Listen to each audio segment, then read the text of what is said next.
Hi, good morning. We're so excited to be here to show you our transformation journey. My name is Edgar, And my name is Rosa. and we are product owners for the teams responsible for the customer service chat assistant in Lufthansa Group. As a preface, Phil already mentioned it a couple of times. This will not be a demo on how to rebook your flights that just got canceled. So sorry about that. And you might also be confused as to why there is a Lufthansa presentation in Nexus and neither of us is Nick. That is because we decided to take over this year and show actual insights, hurdles we overcame. So not so much your usual sales pitch, but actual things that we achieved during this year. And we are very excited to be here because we were also in attendance last year and we got so inspired by all the presentations that we're hoping to bring you, even if just a little bit of that feeling, no matter where you are in your transformation journey. So let's get into it. Lufthansa, you are probably aware of our core business in the aviation world, and you most likely associate us with our four biggest carriers, to which we added ITA as a new family member very recently. We operate over 300 routes within our 10 airlines when we count with leisure and regional airlines. And in addition, you might know that we operate in a hub business model. And for that effect, we have 5 hubs that allow us to operate the 300 routes that we have. Jose and I are joined by over 100,000 employees from 140 countries. But most importantly, we served over 65 million customers just in the past year. And that's where we want to turn our attention to. Aviation by default has quite a long customer journey. And that means we get a huge variety of requests as well. It all starts in the inspiration phase where customers are still deciding their destination, their flight plans, and actually doing the booking. It continues in the preparation phase where they might want to add an additional service. Perhaps they want to change a flight plan. Then we have the actual traveling. This doesn't just mean flying from A to B. It's from the moment that the customer leaves their home all the way until they reach their destination. And that means there are a lot of variables, a lot of complex requests that we can have just in this phase of the journey. And finally, they reach their destination. And here we can still get requests. Perhaps there is a baggage delayed. Perhaps they want to know how many miles they accumulated. In the end, customers need up-to-date personalized support for every point of their customer journey. And for that effect, we have built up a portfolio of digital products over the years. But today, we want to focus on conversational products since we're here in Nexus. In 2025, we added two brand new AI products into our conversational space, starting with, on the customer side, the voice assistant. Here, our goal is to replace our old smart IVR and to be the first point of contact when customers are calling in. There, we are already doing early identification of the customer and the booking so that we can prioritize the calls and give this information to the agent, saving them time. We are also doing the intent recognition of what the customer wants to do, and then we use this information to deflect calls into self-services whenever possible. On the customer side, still, we obviously have our chat assistant. We will get to that in a moment. And then on the agent side, we also introduce our agent assist concept, where we are making the conversations between our agents and customers more efficient, either by when customers call in or when they communicate with us via our live chat. Here we introduced chat summarization for any chat assistant conversations that happened before. This is available to the agents. On top of that, we have AI-generated answers based on the context of the customer and based on the real-time transcript of the conversation happening. We have these suggestions available to agents. And finally, we enabled quick actions that allow our agents also to be more efficient. And in total, with these 3 products, we achieved 15 million service requests just in 2025. Of course, we want to turn our attention today to the chat assistant. These other 2 products would deserve their own 30 minutes of presentation, but we want to turn to our long-standing chat assistant and the transformation journey that we had. And our chat assistant just turned 9 years old, right, Rosa? Exactly. We are live with our chat assistant since nearly 9 years. And of course, this brings also a lot of complexity. Every year we added flows, exceptions, new logic, and we got to a really big construct. You may know some of our functionalities already, or get to know them in these days, like rebooking for flight cancellations, refunding your flight. You can ask hundreds of questions in our chat assistant and even get handed over to real humans. But of course, this brought also some issues for us. We basically had last year 2 big issues. First of all, our growth was way too fast. We had in the end over 150 different flows. Every flow with their own logic, responsible for different airlines, different languages. So really a complex structure we built it up here. And the second issue we had was our intent structure. We were still in an old deterministic intent setup, and we had over 500 different intents where the customer could guide through the different topics in the chat. These different intents were not really nice connected together. So in the end, we had a really fragmented user experience, which was not nice for the customer. On top of this, we all know agentic AI came into place. So there was actually a solution to building smarter chat assistants. So we knew we needed to change something. Of course, Edgar and I also knew that this is a big challenge. So we started first by defining what are our agentic goals and what are the actual gaps in our chat assistant that we want to close. First of all, looking at the agentic goals, we knew we wanted to have an autonomous behavior. So we not only want to answer messages, but we actually want to guide the customer and bring them to their goal. We also want to use context for this. So agentic brings us this nice opportunity to bring more context into the construct to make better decisions in the end. These 2 characteristics we wanted to use to start closing our gaps. The first gap that we had is the knowledge gap. We had a lot of hard-coded FAQs in the bot, multiple hundreds, but in the end, if you are a customer, you have a specific question and you get a hard-coded message, we are not happy, right? We want to have personalized answers with exactly what we requested. So this was the first challenge. Then we also had the whole challenge of the guidance. Over 500 different intents. How do you build a nice guidance here? This was the next topic we looked at. And then also the whole topic of visibility. It doesn't bring us to have the smartest chat assistant when it's not visible or reachable for the customer. So this was also one topic for us, as well as the user context. So we can answer then maybe messages and guide correctly, but we still miss the context. If there's an irreg, maybe we should handle things a little bit differently. So these were the gaps we looked at.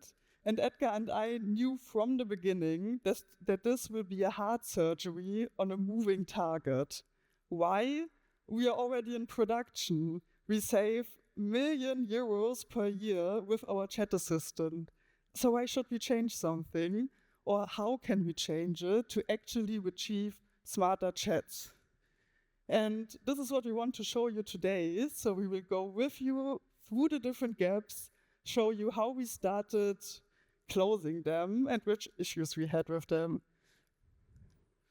And with this, we go to the first topic, our knowledge topic. We had over 300 different hard-coded FAQs. These needed to be maintained, right, by someone who has the knowledge to actually maintain them. This was not feasible for us anymore. especially if we want to scale up and answer even more questions. So we knew we needed a RAG solution. I think you all might know what RAG is. So we basically take a customer input, retrieve some knowledge, give it to a LLM, generate an answer, and provide it in the end back to our customer.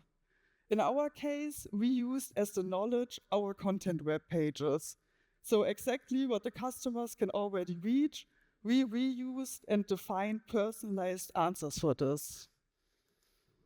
Of course, it sounds always easier than it is. So the first issue that we had was our guardrail service. So every answer that you generate needs to be checked, right? To check if there's wrong information, misleading information, and so on. We overblocked in the beginning. So the first half year where we were live with RAG, we blocked nearly over 60% of all the messages we generated. This is not nice for the customer. Maybe the hard-coded FAQs would have been nicer, but in the end, by working on all of this, we achieved something like this. So as you can see here, I asked, can I take Tresiba on board? This is a specific insulin. And you can see we understand what the customer is talking about. We retrieve the right knowledge and in the end, give an answer or some guidance how to transport it. So we actually can answer now better questions of our customers, but we still had the whole issue with the guidance. So in order to guide the customer better through our bot, we introduced AI agents. By introducing AI agents, we needed a big mindset change. At least, I don't know, I think we all sat in the same boat. If we come from deterministic flows and then going to this fully autonomous setup, we need to think differently about our use cases. So we went from the user intent, where we basically ask, what is the topic the customer is talking about, to our user need and AI tools. So what does the customer actually need to solve a problem? And which tools do they need? By integrating our AI agents, we got a better orchestration of the different use cases between our rule deterministic setup and the new LLM cases. Because one of the big questions we had was, do we need to agentify now all of our 150 flows? And the answer for us was no. First of all, it's not feasible. It's way too much code to transform. And second of all, it's not really useful for all use cases. Not every use case needs to be fully agentic. They need to be in the big construct and they need to play a good role in the flow setup. But in the end, not everything needs to be agentified. And this is also something that we will show you now here. So on the right side, you see our app. We are going over the more menu, starting our chat assistant.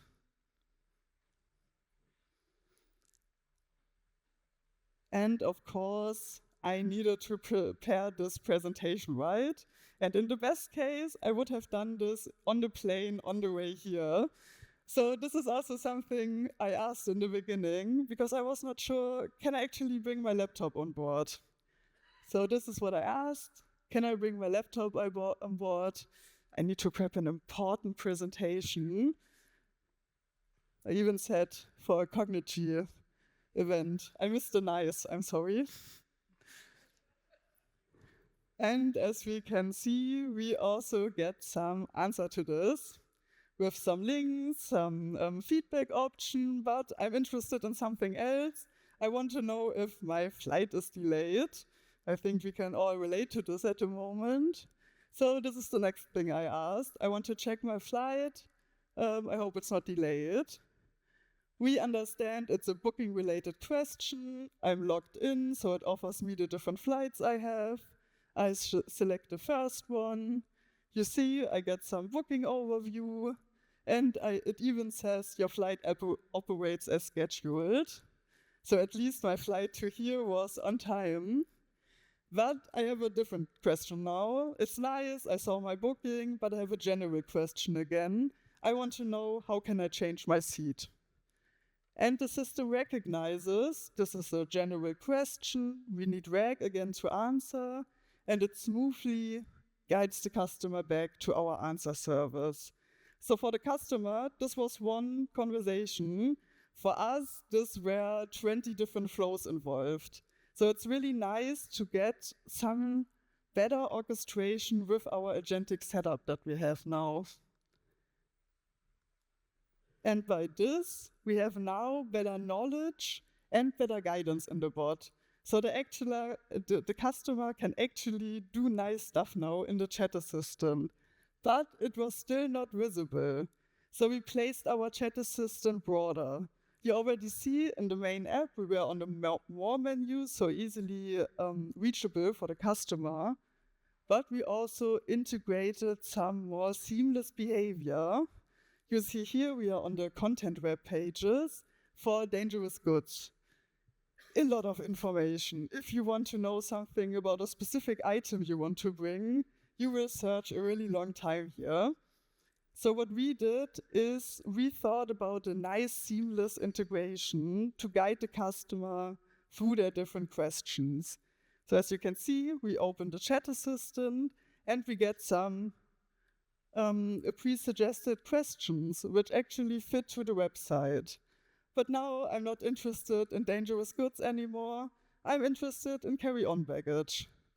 I go through the page and I see again way too much information. I'm lazy. I open the chat assistant and we will see some other suggested questions based on the specific page we are on. So we actually try to guide the customer not only within our chat assistant, but also in the whole ecosystem of the Lufthansa Group and the different pages we have. Nice. So we are visible, we answer stuff better, but there's still a big part missing, our context. And context matters, especially for AI agents. It's not only the input and the agent logic that will bring you to some kind of guidance or answer, but it's also the customer context. And this can be confusing. Something my devs always tell me is to imagine it as a real human. So imagine you are a service center agent. You get a call from a customer and you directly know he has 20 bookings in the past. He has now next week 2 bookings. You know all the services they ever bought. But then the customer is asking you, how can I register my pet? Was all of this context really necessary to answer this question? No. Maybe it was even confusing. Maybe the agent took longer to think because it has all this context to think about. So what we said for our concept is we want to keep it simple and only give to our agents what it's actually required to solve a request. Edgar, rebooking and refund is a great topic to add some context, right? Definitely. So for refund, we did exactly that. And we started to look in the context of the customer, but not just the customer. Going from A to B is not enough for us to answer questions about refund. We need eligibility for self-services. We need fair eligibility. We need even the profile sometimes to correctly answer these questions. Quick example here. This customer is not sure about their trip. So they want to know exactly until when can I refund. And this is something where we can collect the fair eligibility, self-service capabilities, and the booking data, and then we can give a very specific answer to the customer. For me as a customer, this would be exactly what I wished. I get exactly until when I can refund my ticket, and then I can make my decision. But to also be honest, I needed to try 3 times until I got exactly this message. And that's exactly the point. It's fine. Because with a human agent, we would have also gotten different answers from different humans, or even different answers from the same human. The goal here is that we're not searching for predictability, we're searching for a means to an end, a way to achieve the customer's goal. And with that, we close the last gap, user context, partially. We now want to then see how did the customer react to all of these changes. On the visibility side, we added over 30 new placements, and these, together with other things, led to an increase in around 10% overall traffic in the last year.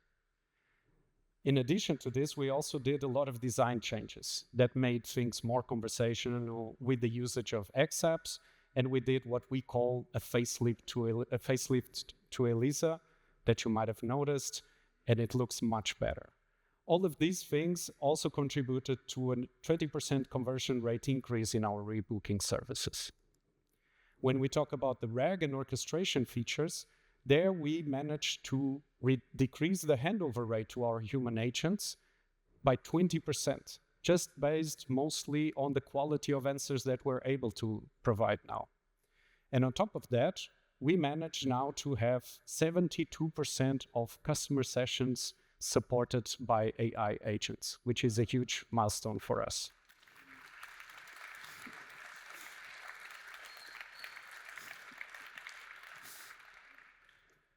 But how did our customers react to these changes? Here we saw a huge decrease in our negative feedback rates and a huge increase in our positive feedback rates. And this is exactly the type of data that motivates us to continue this journey, because that shows we're doing something good. So what's coming? We need to continue our agentification process. As we already said, we want to do a hybrid approach, so we're not necessarily going to reach the end of that escalator, that metaphorical escalator, but we already know some potential candidates for the next steps in agentification, and we want to move in that direction. On top of that, we have a long customer journey, so we need more self-services, we need more information.